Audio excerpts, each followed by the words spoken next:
Bridge of Hope actually started here in the Coatesville area over 30 years ago.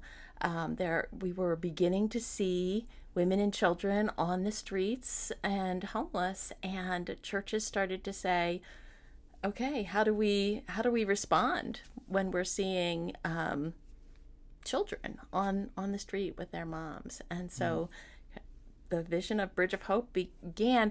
It was actually a group of people from the Chester County area and into Lancaster County began meeting and saying, okay, there's refugee resettlement model where we surround a refugee family coming here. Could we do the same for a homeless family? And really, out of that vision, the idea of a church surrounding a homeless mom and kids and walking with them began. So our mission is really helping families find housing and belonging. So it's engaging churches, as we call them, neighboring volunteers, to walk alongside families, demonstrating Christ's love, which you said earlier. Wow. So. And have you been a part of this since the very beginning? Well, not quite the very beginning, but pretty early on. The co-founders went to my home church, and I was home from spring break in college, and one of them stood up and said, "We have this vision for ending homelessness for moms and kids." And I went up to her and I was like, "That's so exciting, but I'm off to college, you know." Typical college student. Right. And then a couple of years later, they had started the ministry, and I was finished with college and reached out, and that's amazing. Here I am. So. Wow, in 30 years, I mean, you guys have seen so much in like economic up and downs, you know, so many things. Right now we're in a pandemic. Yeah. What is that like to sort of be the go-to for people facing homelessness? Because even in normal times, it's a problem. Yes. And I'm sure during COVID, it just spiked. Yes. You want to talk about that a little bit? Yeah. I mean, this has really been an interesting time for us to watch as things began to shut down, shelters began to have less space. We began to see families in more crisis, and began to get more... probably within 3 months of the pandemic starting, we were getting more calls than we had ever received before. Wow. That has now really peaked. I would say we're still at a peak point in terms of getting calls for help. So, oh my gosh. The need is there, and a lot of communities, like in Chester County, like many places, housing is just really unaffordable for a lot of families, and so our work becomes helping them transition into rental housing and helping them stabilize. We provide a rental assistance on a decreasing basis to help a family begin to stabilize. But what we're always looking for is landlords who will help take a risk on a family, willing to take that risk on that. Yeah. So anyway, we're that work of helping families stabilize is really so one of the things we know nationally about homelessness is that the average age of a child who's homeless is 5 years old. Oh my gosh. And that is true in Bridge of Hope in terms of our data bears that out. And so, you know, if people have children, you know how much it means for a child to have that stable place to be. Yeah. And so our goal right away with a family is to try to help them find housing and find stability as quickly as possible. Wow. That's such a great program. How does someone get involved in that program? Like, is there a qualification process, and how does it work when you help a family and work with the landlord to get them affordable housing? Is there some funding involved, like paying the landlord a percentage maybe of the rent? Yes. So our rental assistance is usually on a decreasing basis. We start out at 100% for a couple months, 75%, 50%, 25%, really trying to... Our goal is to help the family to be able to increase their income in the time they're in our program so that they can stabilize and stay in that housing long term. Wow. So we are committed to long-term support of the family so that they can be supporting themselves then for the long haul. That's really good. So it's more than just here's money for a house. Yeah. It's how about we develop the family so that they can, maybe we cover 100% at first, but eventually maybe they get 50%. Then so the goal is to have the family self-sustaining in a certain time period. Yes. Wow. So our program is typically 12 to 24 months. We are not government funded, so we have flexibility with a family. We're committed to a family to help make it work for them. Wow. And then we provide a case manager for each family, and they walk with the family in budgeting, in parenting supports, and goal setting, really walking with the family to help them meet the goals that most of the families we're working with. So 90% of single moms who are homeless have experienced some kind of interpersonal violence. So there's a lot of trauma involved for families. Yeah. And so we are really working to rebuild or to build resilient and strong families as we are walking with families.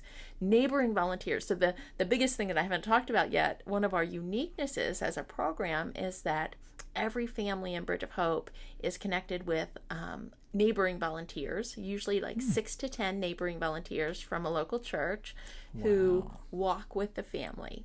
So we talk about social capital. Somebody in the group may say, hey, I know a landlord, let me reach out and see if they have something available. Or, hey, I heard so-and-so is hiring. Or, oh, you're looking for a dentist? Here's my dentist. See if you can get in there. All that social capital that we often carry around and don't really understand the benefit that we could help one person with that social capital. We could make a difference in their life. So that's a lot of what the neighboring volunteers can bring. Wow. Texts of encouragement. Hey, I believe in you. You got this. Those kinds of things that can really just make a difference. One of the things I just heard from a mom that I was talking with, Kendra, said that her neighboring volunteers were in her corner. I love that. I was like, yeah, she has not experienced that sense of belonging and having somebody in her corner. And to know that this group for her, it was 6 women, were in her corner, really made a huge difference for her. Yeah. It's real encouraging to have people that are in it for their best interests, right? For the individual's best interests. Yeah. Not someone selfishly doing it, but these people, it sounds like they just are doing it out of the goodness of their heart. Yeah. And they want them to succeed. Yeah. And it's not easy. Like, we will say that we do a training with neighboring volunteers before we introduce them to the family that they'll be neighboring. And it's not always easy. Like, there are ups and downs. There are bumps in the road. Yeah. But for the mom to know that somebody is there with her is really, I mean, we just hear it time and again from families in Bridge of Hope, how much of a difference that makes. So. Wow. This is, I'm just thinking of so many opportunities for parishioners here to get involved. How does someone, if they want to be on that team of people that reaches out, how do they get involved? Well, our church engagement director here in Chester County is Reverend Scott Dorsey, and he would love to talk to anybody who would be interested. We are always in need of neighboring volunteers. Really, the way it works for us is we can't move forward with the next family on our list until we have a group of neighboring volunteers. Wow. So we are always looking for groups. So I know St. Peter's has done a neighboring group maybe in the past 6 or 8 years ago. Oh wow, I had no idea. Yes. Wow. So we would love to have a group step forward if there's interest. Yeah. Several couples. Sometimes it's several couples. Sometimes it's all women. We really love when it's both men and women, maybe younger, older, kind of a almost like an extended family sense. But whoever feels nudged by the Spirit to jump, we would love to. Oh, that would be talk. amazing. Well, hopefully this platform here can reach out. So guys, if you're out there, let's do this. Yes. Let's get on the bandwagon here. Yes. That's cool. So really we just reach out to Scott and we can go from there. Maybe we'll link his contact information in the description. So if any one of our parishioners are listening, want to reach out, they can participate. Be excellent. That would be excellent. That'd be great. Yeah. So homelessness, huge topic. Actually, a lot of our youth here go to Kensington, Philadelphia, and on once a month on a Saturday, and serve the poor and the homeless there. Wow. And of course, there's a drug issue and everything. It's like the drug capital of the East Coast, really. And there's a lot of people in need there, and so our parish, our teens really are getting to see that for firsthand. But really, it's not just in Kensington. It can be in our backyards, right? I mean, we live in Chester County. Houses are expensive in Chester County, and if you don't have the means to pay rent or buy a house, it can be tough. Displacement, perhaps. And so, what is the reality of homelessness in our backyard? I mean, we can look on TV and see it, right? Or go to Philadelphia and see it. But not many people realize it's right here. Yeah. It's invisible here in Chester County. I will say it might be the woman who is checking you out at the grocery store. It can be the person you are meeting anywhere. And it's not a visible. We work with families who have been sleeping in their car, living with a friend.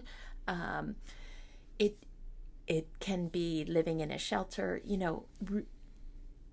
The stories that we hear are as diverse as the individuals, obviously, but the invisibility of homeless families in this community is really, really strong. We're not going to see homeless families on the street somewhere, and the need isn't diminished just because we're not seeing it. So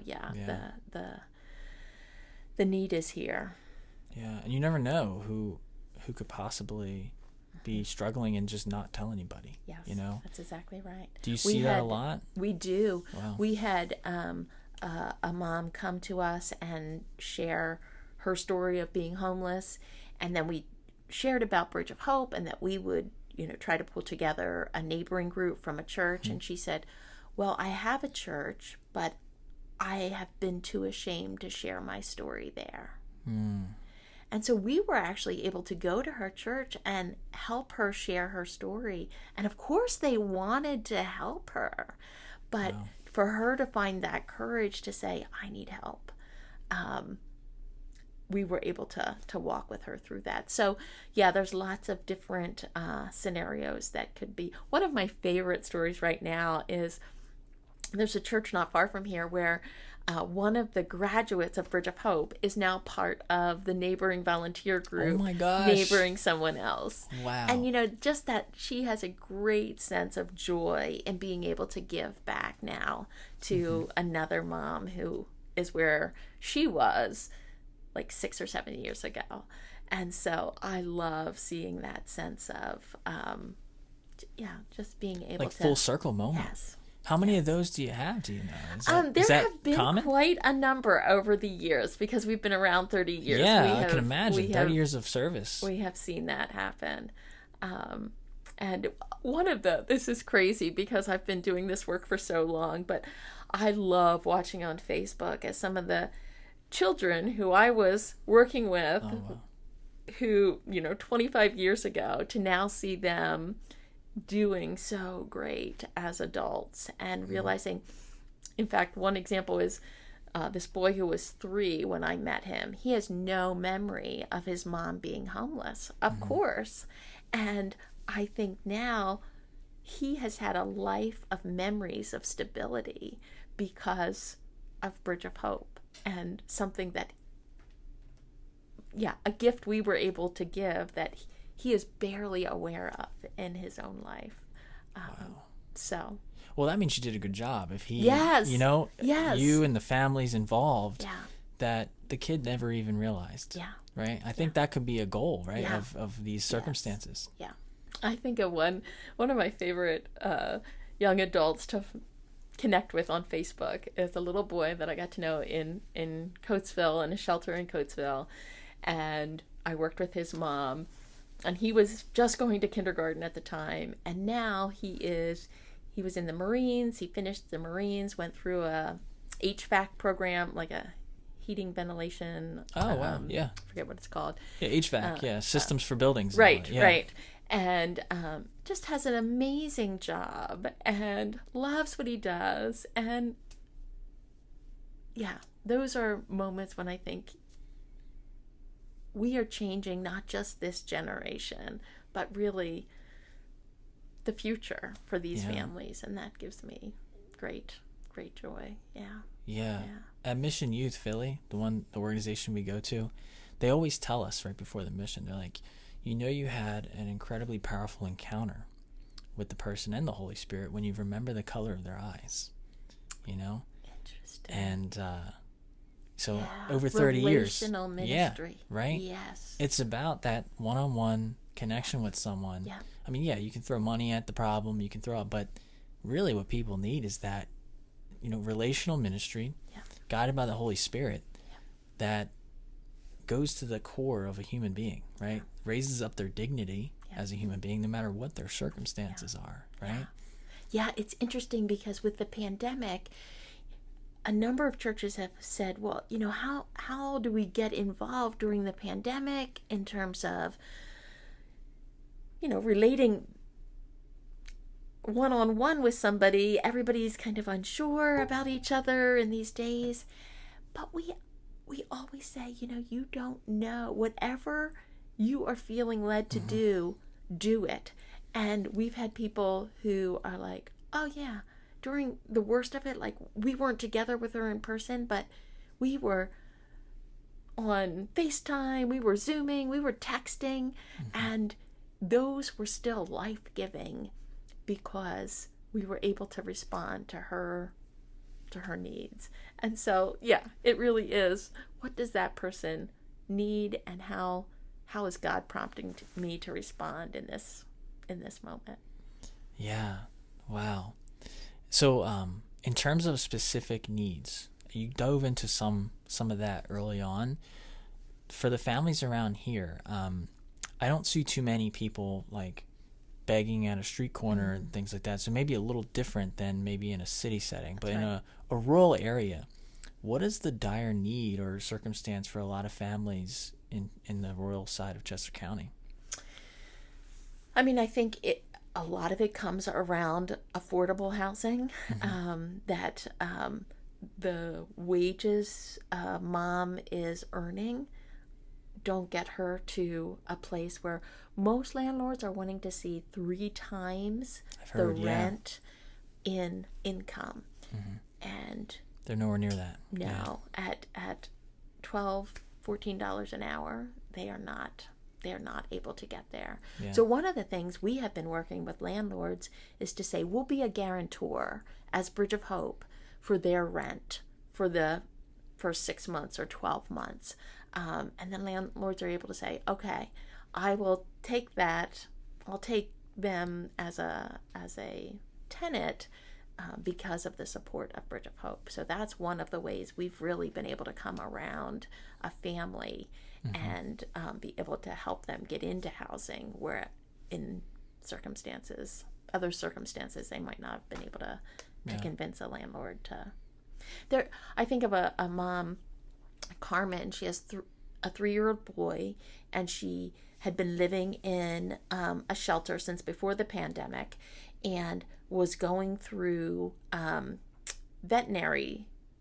I forget what it's called. Obviously, it's not a vet degree, but it's a kind of veterinary assistant, like schooling program. Yes. For that. And so she was able to go through that program during the pandemic. Called Bridge of Hope 3 or 4 months ago, and So she was just getting certified and taking her test for certification.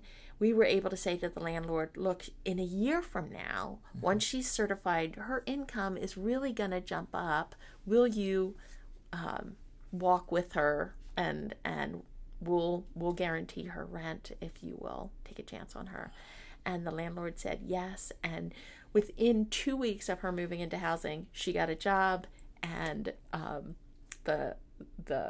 her employer just told her that by Christmas she'll have a second raise.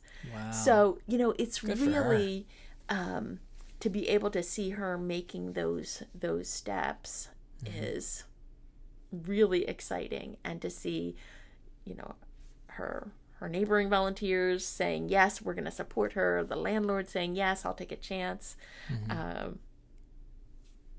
Again, just life-giving for that young mom and her good for son. her, and good for that circumstance. Good for the landlord to say yes to that. Yes, yeah. Right? Because landlords it's been a tough time Yeah. in the last, since COVID for landlords. So, we are grateful when landlords want to partner with us. Is it rare that landlords say yes, or is it more like, oh yeah, we'll do that? I think we're finding more creative ways for them to be able to say yes and feel like this idea of being able to say, we'll be a guarantor for the 6 months or 12 months. And that holds some weight for them, right? Yep. That holds a lot because of weight. we signed an agreement that we're going to do it. We're paying rental assistance anyway, so it just helps the landlord feel more secure, and it helps the family get into housing quicker. Our ideal goal would be that families are are able to move into housing in 30 to 60 days. But here in Chester County, that is rare that we can find housing that quickly. And so then it's, one way or another trying to piece together where the family can stay if they're not in a shelter until they can find housing. So getting that stability for our family is really important. Yeah, and looking at the horizon here, hyperinflation might be kicking in, right? Yeah. Prices are skyrocketing. Logistics, supply chains are kind of in disarray right now. Yeah. How does that impact what you're doing? Are you guys planning proactively, or do you guys have sort of something in your back pocket in case it really goes a certain way? We are doing a lot of praying around the affordable housing piece right now. I will say that's a big piece. The good news is employment is readily available. That's true. Yeah. And so our families are getting employment quicker than ever, and at a wage that is better than what they've experienced in the past, typically. But the hard part is that the housing and that everything is increasing in price. And so that certainly is impacting families big time. Yeah, for sure. I saw a sign, McDonald's, $15 an hour starting wage. However, that might seem good on paper, but everything else is also increasing. So to buy the food, to buy the rent, to buy all that also increases. So it's really either leveling out, or depending on how inflation goes, it could go the other way. A lot of our moms have been going into the medical field, so certified nurses assistants, but also LPN programs, and looking at that long term in the medical field has been a good alternative. I mean, a good option for our families. But yeah, we're looking at receiving donated property as one way that we can turn around and help families. Looking at a guarantor opportunity, some master leasing, where Bridge of Hope would sign a lease. So just trying to think as creative as we can. We had one church come to us recently and say, "Hey, the parsonage on our property is no longer in use. Would Bridge of Hope like to rent that out?" Wow. And we're like, yes. So any creative idea we are open to. So if any listener has an idea, I'd love to hear it. Here we go. Yeah. Call to action to our listeners if you have any ideas. Yeah. Or if you're a landlord, maybe check this out. Absolutely. There's a guarantee. Yeah. You can go to our website for landlords at bridgeofhopeinc.org, and there's information there. There's a link for landlords to go to. Yes, there's a link for landlords. We'll link that in the description then as well. Awesome. We'll link the website. We'll link Scott's contact. We'll also link the landlord link That's great. Cool. So yeah, I mean, it sounds like you're having some creative ideas, creative incentives for landlords to sign on to this, which is great. It's tremendous, because the economy is so uncertain, right? It can go either way, and people that usually get hit the worst are the people that are on the bottom, right? That's right. So that's right. That's exactly who you're and targeting that's who there. we're seeing. Yeah.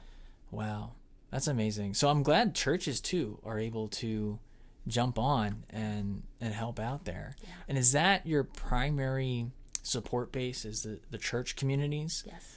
And then is in terms of other options for organizations like educational assistance, do you guys work with any other partnerships there? Yeah. So we are working with, I am not doing the direct case management, so I don't know all those resources, but our program director here in Chester County just was connecting one of the families she's serving with a scholarship program. Like, she is always linking families with those resources,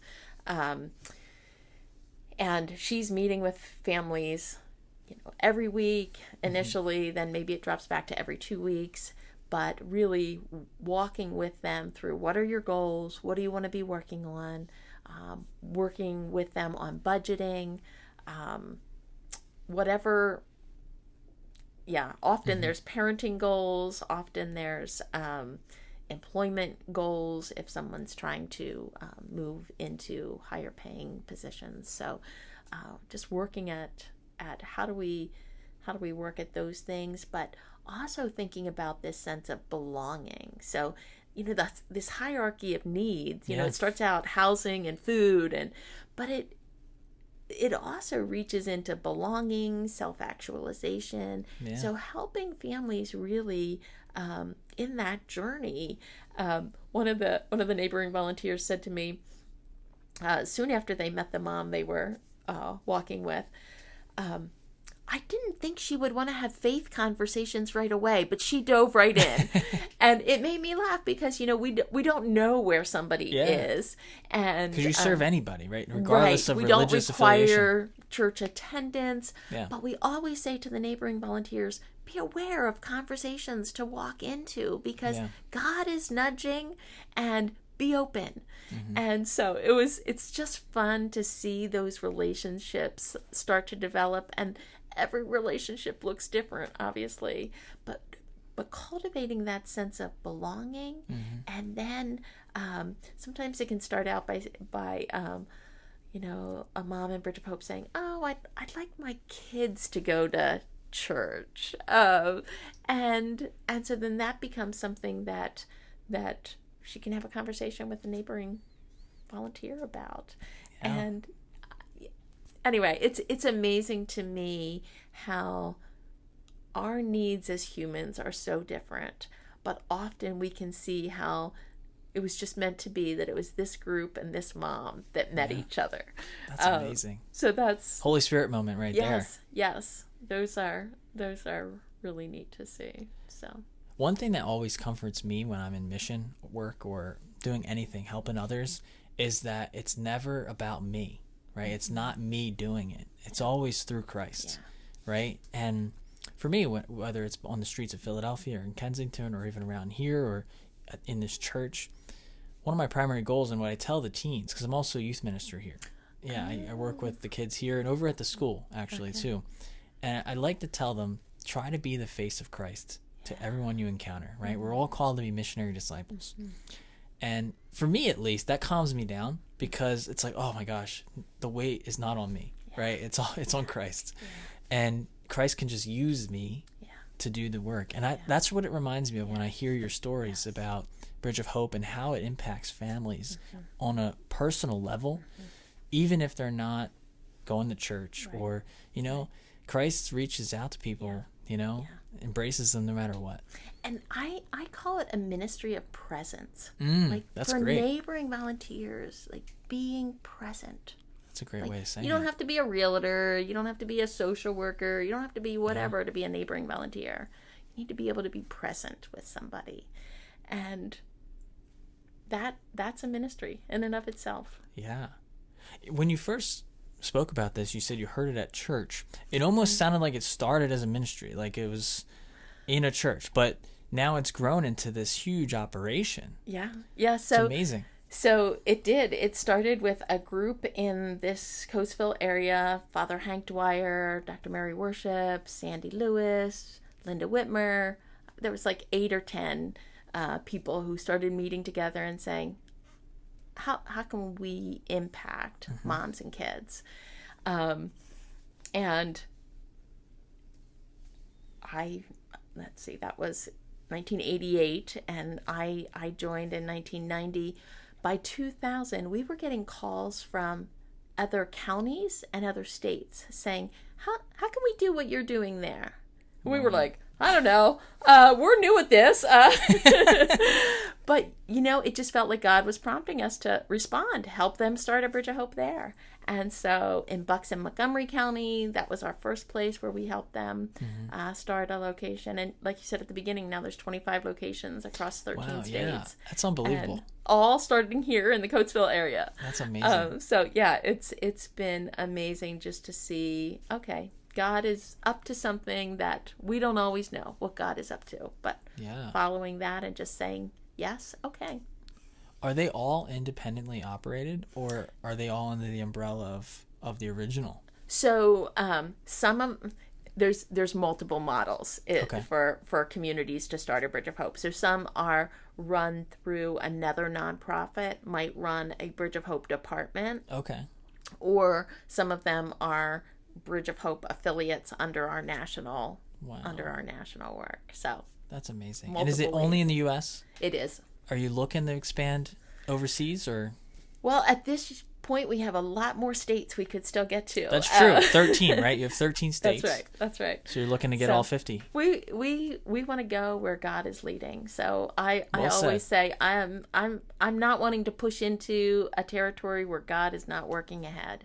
But when God is nudging people, we want to be there. Well, let's call on our audience to pray for this, right? Yes. Pray for the expansion of this, and maybe if it's in their hearts to lead something in a model. I mean, you said there's many different models that could be implemented. Yes. Maybe we'll pray about that, and hopefully there'll be more growth and opportunities to encounter with so many folks that need it so desperately.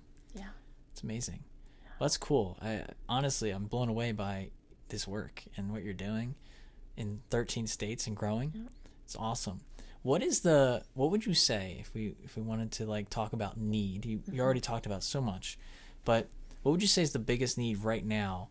And people sort of the call to action. Mm-hmm. How can people support this? Can we donate? Of course we can offer support with our resources, right? Mm-hmm. What's the biggest need for Bridge of Hope right now? I would say neighboring volunteers. The thing we are hoping to raise enough funds to hire a new case manager in the new year. And so that will mean we have the possibility of serving making a jump in the number of families we're able to serve here in Chester County. And so right now our need is neighboring volunteers to be able to serve those additional. I thought you would say that. I'm plugging it in for our audience here because we have so many people that are so willing to jump, right? From my experience around here, and I think this would be an awesome ministry. And you said we had it 6 years ago? Yeah. And that's something I had no idea. I didn't know. Do you remember the people on there? Because maybe we can reach back out. I don't. Maybe we don't want to call them out. We don't want to call them out. But I would love to. Maybe I have to pull some strings and see what that group was about, and maybe get back on that. But that's really cool. Wow. Yeah. So that neighboring volunteers is our biggest need. Dr. Mary Worship, though. Yes. That name rings a bell. Yeah. Is she a parishioner here? Dr. Mary Worship? I think she was. I don't want to say for sure, but I think so, yes. I think there's a Dr. Mary. Yes. She's a doctor. I know a Mary Worship here. Yes. So then it's her. So it might be the same person. Yeah. I mean, this had been her parish, and I assume she hasn't moved, but I don't know that for sure. Her husband's Mike? Yes. Yes. I know them. Yes. I know them, yes. Yes, she was on our founding board. Wow. Oh my gosh. See, I learn something new every day. Yeah. So I know her husband Mike because he goes to Knights of Columbus here. Okay. Yeah, and I'm a Yeah. knight with him. Okay. Yeah, he's a good guy. Well, one of our past staff was also a parishioner here, Courtney Long. Okay, yeah. So, yeah, we Wow. have a number of connections. Well, this is cool. The media ministry here can re-engage. That's great. That's Wow. great. That's awesome. So really you need people to help. Yeah. What's your fundraising structure like? How can people give? Yeah. You're relying on donations, I'm assuming, right? 100%. Yeah, we do not have any government funds, so 100% is from individuals, churches, businesses who feel led to participate. Businesses like Bentley Systems and Nice. quite a number of Byler Campbell Realtor, like quite a few Chester County businesses that want to support the work. Churches are financially supporting. We have a big gala every year that we do.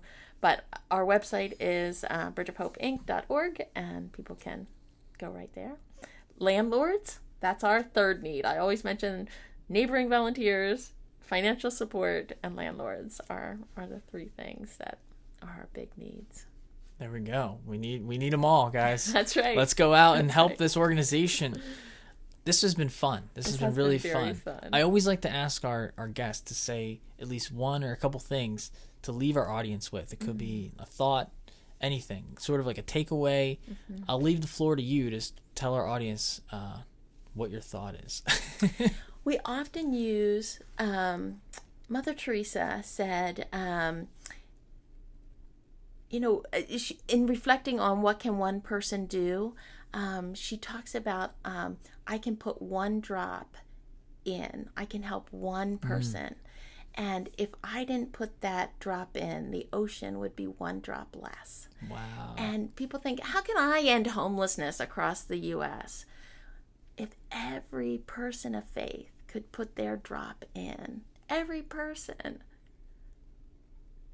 we could make a difference in ending homelessness.